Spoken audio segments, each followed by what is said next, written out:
Rusland, Moskou, Donskoy klooster. Begraafplaas van Russiese aristokrate.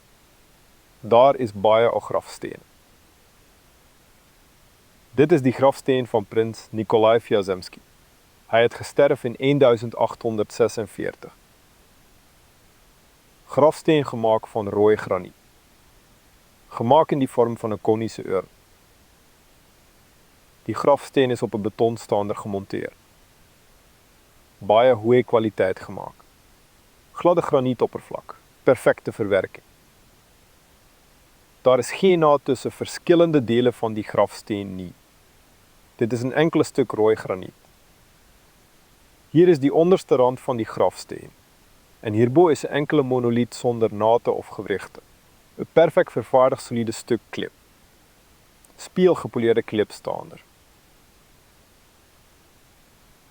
Daar is 'n swart graniet grafsteen op die staanplek. 'n enkele stuk graniet sonder nate of voege. Die pommel is van metaal gemaak. Metaal bal en kruis. Diensknegt van God, het gesterf in 1848. Hier is baie soortgelyke grafstene.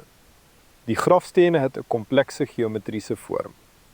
Maar die grafstene is monolities, gemaak van 'n enkele stuk graniet en gepoleerd tot 'n speelskyn. 200 jaar gelede het mense maklik komplekse klipgrafstene gemaak. Dit beteken dat mense 200 jaar gelede genoeg hulpbronne en energie gehad het vir die vervaardiging van komplekse gevormde produkte van harde graniet. Hulle het baie sulke monumente gemaak. 200 jaar gelede het mense 'n vlak van energie en tegnologie gehad wat nie erger was as vandag nie. Antieke grafstene vertel ons dit.